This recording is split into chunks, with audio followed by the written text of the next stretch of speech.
If you could sit down across from your future self and have like a deep, rich conversation, what questions would you want to ask that future you?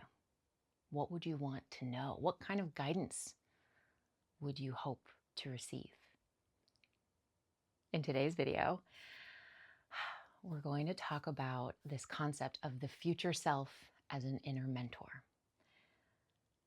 I want to share some insights that came from a recent workshop I did on this, as well as help you get some inspiration for questions you could ask your future self. And by the end, like what I'm going to really hone in on at the end is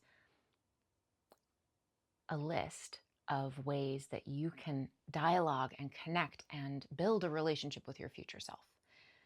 Because, my hope is that through this video, you'll really understand what an incredible resource the future self is and how you can utilize that resource in your life through this relationship.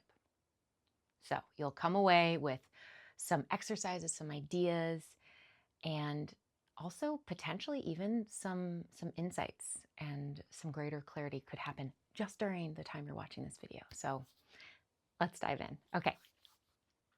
So I proposed this idea to you, right? Of there you are sitting across from your future self. And maybe it's you 10 years from now, 20 years from now. And this version of you has lived through everything you've been through so far and even more, right?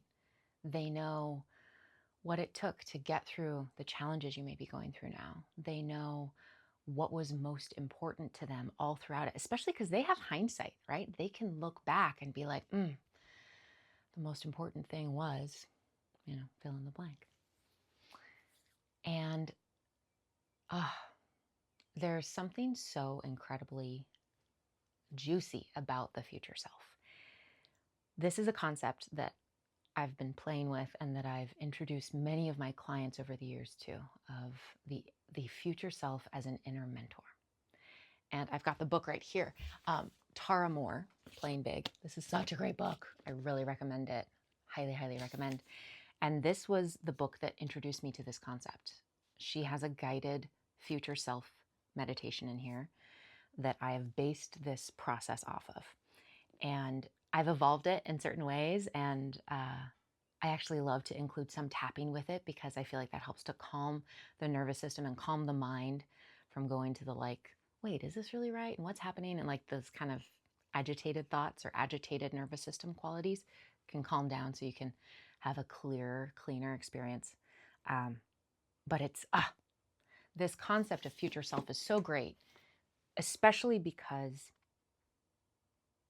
it becomes, the future self as this voice inside becomes a voice of kindness, encouragement, reassurance, and like bravery. It's bolstering, right? It's like, you can do this. You've got this. Like, look, I made it. You can do it. Like, come on, let's go. And it's so different than the voice of the inner critic, which can be very unkind, very harsh, very judgmental, very like nitpicky, like, why are you doing that? Well, we should really be doing this.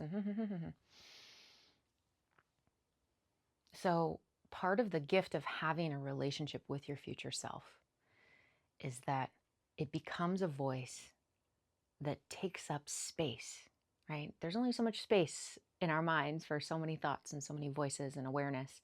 And so as you cultivate this voice of encouragement and kindness, it can start to crowd out the other more negative voices. And those voices are still there, probably, they're still there. Maybe they're just a little quieter. And part of the gift of even having this inner mentor, future self voice alongside the inner critic is that you're getting a diversity of thoughts, right? Rather than only ever hearing from the inner critic about what's possible and what the future holds. You're hearing these other possibilities, these encouraging, beautiful, heartfelt, present ideas for what's possible for you. And that just even having the variety helps to shake the the conviction of that inner critic, right? It's like, it's hard to fully believe that when you're like, but there's these other things out here, you know?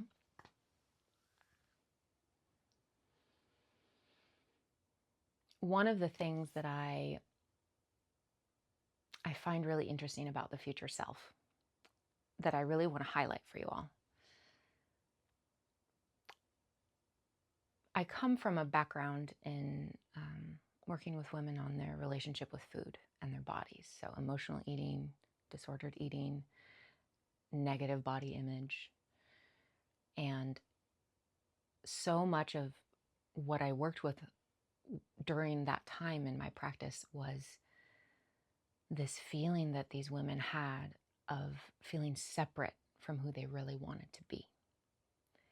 It's a very painful experience, especially when they'd even achieve their physical goals, their weight loss goals, their fitness goals, and they could still feel separate from that person they really wanted to be because the emotional, mental paradigm aspect wasn't shifted. The inner critic was still dominating their internal space. It was never going to be enough. And so that's a lot of times when would come to me when they were at that point. And so I'd help them with that internal side. And something I noticed as I've been kind of breathing fresh life into my coaching practice again is I was focusing for a while on perfectionism as my niche, you know, helping high achieving women who struggle with perfectionism. And a theme I noticed with so many of the women was this sense, and I know I've experienced this too, this sense of when perfectionism is really alive, there's this idea that there's some version of me that is all the things I want to be, all the things that I'm not. It's this perfect version of me. And it can almost feel like life hasn't begun. Life isn't really happening because I'm not all those things that I really want to be. Like my life will really happen when I have all the things that perfect future me has. And this whole future self thing almost seems like a setup to reinforce that, right? Like at first glance, it could seem like, oh, if I'm connected with my future self, I'm just going to be reinforcing this perfect, actualized, has all her ducks in a row version of myself, and I'm going to feel so separate and so disempowered in relationship to her. But what's really interesting is what I've noticed through witnessing women go through this process and going through it myself is the voice of that perfect version of me and of these other women. If you listen to what it says, I'll kind of give some examples here, and I want you to notice what texture you feel of the emotion behind it. It will say things like, well, why didn't you do that workout today? Why are you eating that? Why aren't we eating the perfect thing that we should be eating? Why aren't you going on more dates? Why aren't you achieving certain financial goals? Why aren't you being as productive today as you were yesterday? Why do you need to, like, we need to get on it. Like, it's very, what do you hear there? I hear this badgering energy, this critical energy, this judgmental, this it's not good enough energy. And what does that actually sound like? That's the inner critic. That is the inner critic. So people are out here walking around with this version of themselves, this perfect version of themselves that actually becomes like a mouthpiece for the inner critic. And what's so beautiful and exciting to me is, I don't know how, I don't know why exactly it happens this way. I could have theories if I thought about it. The future self has such a different tone. When people connect with their future self, we go on this guided meditation journey where you go and you meet your future self 10 years in the future, maybe 20 years in the future. And it's a whole guided process. I don't want to give too much of it away. So, because if you ever go through it with me, I want you to like have it fresh for the first time. So no spoilers. But you go through this process where you're meeting your future self and really receiving the quality of your future self's presence and so on. And the way that people describe how they feel in the presence of their future self, what they notice about their future self, and the way that their future self talks to them is so different. It is warm and encouraging and understanding. It's compassionate and clear. And I'm doing this because it's like this like confidence in you, right? Confidence in their past selves. Like you did, thank you. Like there's even this element sometimes from the future self of gratitude for the present self. Of like, thank you. You helped me get to where I am now. Thank you for doing this work. Thank you for being brave. Thank you for showing up. So it's a relationship of gratitude. It's a relationship of encouragement. And it's magnetic. It has its own momentum. It's just so, it's a virtuous cycle, right? Where it goes up and up and up and up. It feeds on itself in a positive way versus a vicious cycle, which pulls you down, down, down, down, down.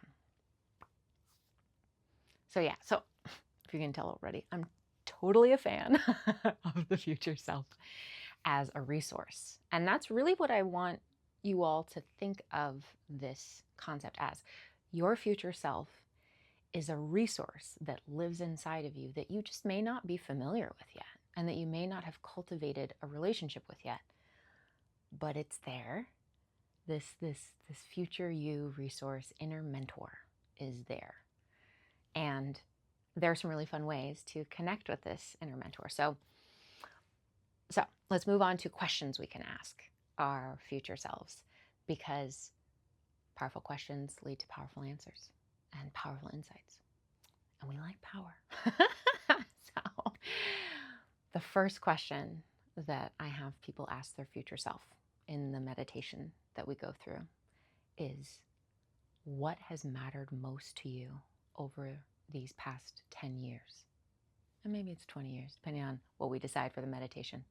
But what has mattered most to you over the past 10 years? This is a really cool question. So many answers can come in response to this. Sometimes the answers are words. It's very clear. It's like a sentence. Sometimes it's more images, flashes of moments or imagery. Sometimes it's a feeling or a quality of breath. Ultimately, this question is us asking what the values are of our future self. And values are like a compass. They're like a compass that guides us back to what helps us be aligned and centered and to live with integrity. So that's a really powerful question. I want to encourage you all to think about and to even journal about. What would my future self say? What has mattered most to that future me over the past 10 years? Now, the other types of questions you could ask your future self, there's a whole list I go through in the meditation and that I give participants as part of the process to journal on. But I want to share some ways that you can work with your future self, because I think that will help inspire you with questions you might want to ask. So the future self, part of how this version of you can help you is with decisions. So if you have a decision you need to make and it feels like, oh, this is like a weighty decision, right? There's impact to this. And maybe you have your other processes with this, some pro cons lists, all of that. But maybe you're wanting like a deeper sense of wisdom and foresight when it comes to this decision. And so taking some time to get quiet, connect with your future self, and ask that future you this question of, hey, here's the situation. Here's the dilemma. What do you think? What are your thoughts? What guidance can you give me? And now, to be honest, I've done this many times, and the future self doesn't always tell you what to do. Sometimes.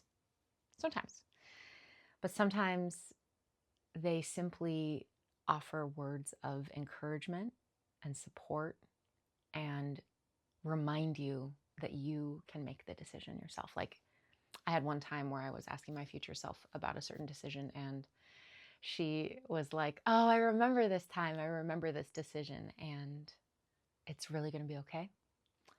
It was a big financial decision was part of it. And she was like, there will be more money. You'll be okay with that. And so know that no matter what. And this is a decision for you to make for yourself. Like deciding and feeling that for yourself versus being told what to do by me or anybody else is part of what you need right now.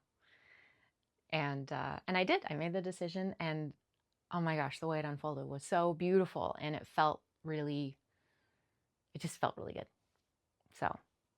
So decisions. The other thing you can do is, like I touched on before, values. Your future self is really helpful at reminding you of what's most important and what to prioritize and what to value. So that's something you can ask your future self about. The third thing is with your future self, and this is where this guided meditation that I take people through is so valuable, but this is also something you can connect with on your own if you already have a relationship with your future self, or maybe you've done this meditation here, or you've been to some of my workshops already and you're just like filling up on more fun info here. You can study your future self and the quality of their presence, because there are things that your future self will communicate to you that aren't verbal. It might be how they move, how they smile and think about things, how they feel things deeply when they reflect on loved ones or situations or challenging times. So you can also get curious about, what are the ways that my future self shows up? What's the quality of that future self's presence? How do they think about things? How do they hold certain challenges, certain beauty, certain whatever?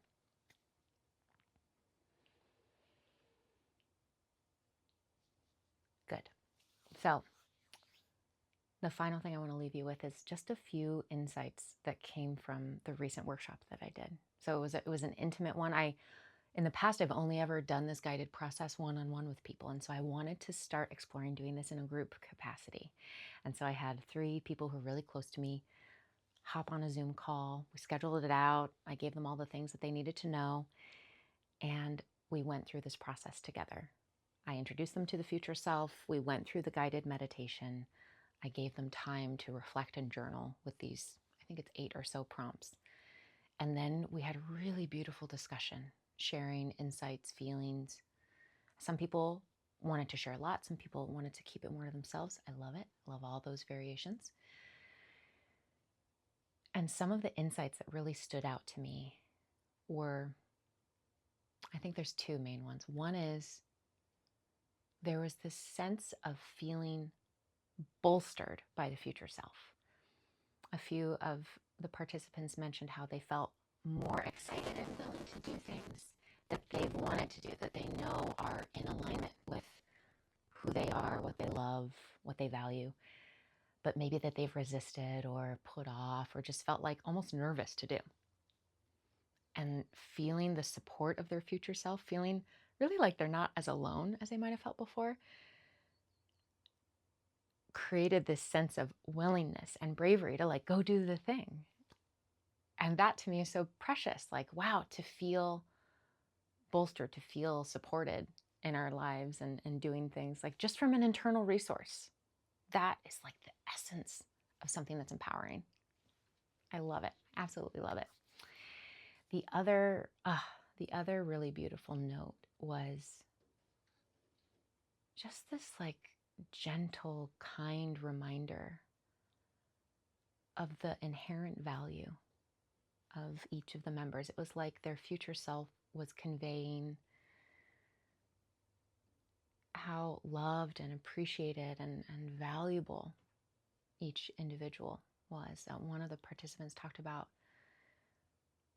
there's this point in the process where the future self will give you something. And I might get a little emotional. And one of the participants talked about her future self giving her this like treasure chest and placing it in her heart. And that it was like, you always had these treasures inside. These treasures are yours and they live inside of you. And it was just like such a beautiful, I could tell for everybody on the call, it was just such a beautiful moment of that reminder that we do have these treasures inside of us that we always carry. And I could tell that symbol, that imagery was particularly potent for that person. And that's the gift of having a relationship with your future self, is that future you knows what is most potent for you, what is the most potent symbol, the most potent words, the most potent concepts, because it's you. It's you, just with more life experience. So, and now I will have to do another video on like what even is the future self, what's even happening here, what's the mechanism. Ultimately, I don't know. I think there's lots of possibilities that are going on here. It might just be that we're giving ourselves permission to be wise, right? It's wisdom that's here right now, but we just need to think of it as a future version of ourselves to receive it. That feels like a very pragmatic perspective on it, right? And it also could be some like quantum time space bending thing. And I feel like that also could be true. And it could be, you know, I know a lot of spiritual traditions talk about this idea of accessing your higher self. Could be a form of that, right? Or just some higher wisdom. So maybe it's that. It's just, I'm rather open and curious when it comes to like the deeper mechanisms at play. I think depending on your perspective, your background, where you're coming from, certain concepts will resonate more than others. Some people love the more spiritual, esoteric concepts, and those like, feel so good to them. Some people love the like earthy, salty, gritty, like, yeah, it's just like I did a meditation. I was calm enough that I could access the wisdom I already had. And it was great. And I'm using this symbolic representation of it being my future self. And it's useful, and off we go. And I have both of those parts in me. And that's why I can talk about it in these ways. So what I'll leave you with here is we talked about the value of the future self, right? It's this other voice, this voice of encouragement that can pull you magnetically towards living with greater integrity. We talked about questions you can ask your future self. We talked about these beautiful insights that came from the recent workshop I did. And lastly, I want to share just a few ways that you can connect more with your future self, because it's great to ask questions. It's great to like engage with this future self. But if you don't have practices and ways to relax enough to feel the future self, it can be kind of challenging to even get answers, because you're like, I don't know, am I just making this up? So there's a few ways you can do it. One is just to get quiet in yourself. You can do some tapping even. You could just get quiet and imagine, like I said at the beginning of this video, you're sitting across from you 10, 20 years from now and having a conversation. The other thing you can do, and I kind of think this is a Marie Forleo thing. I feel like she talked about this either in a video or one of her books, but it's something that I've done. And I think lots of people talk about this concept, basically of writing letters, where you write a letter, dear future me, and you write out your questions, your thoughts, your appreciation, whatever it is. And then turn the page, you write a letter in response and you say, dear, me from the past, and you answer, and you just keep your pen on the paper. Don't lift it up. Just write whatever like just relax and let the words flow. This is such a cool exercise. I actually really encourage people who have done the future self-guided experience with me to do this, because once you have this deeper access with her or with him or them, you can like, these letters become really juicy. Now, the third way, obviously, that I'm going to suggest for you all is to do this guided process with me. So I plan to do these workshops semi-regularly, maybe every other month, we'll see. But the next one is going to be March 29th. I'm filming this right now, it's 2026. So March 29th, 2026, I will link all the information about it below. But I'm so excited about this. I think it's going to be a beautiful experience. I'm keeping it small. I'm keeping it limited to 10 people because I want it to be intimate, especially for the discussion afterwards. It's going to be like a private, intimate experience. And this process is such a powerful way to have a vivid experience of your future self and to really establish that connection. And then you can circle back to it with all these other exercises and questions. And I have a whole list of ways you can connect with your future self after you establish it. So if that excites you, please register below. If it's already full, you can join the wait list. If this is something you want to tell other people about, please do. My goal is to spread this message and empower more people with this resource. My name is Makayla McDonald, if you didn't know that already. Thank you for watching. Thank you for being brave and taking time to connect with yourself in this way. And more soon.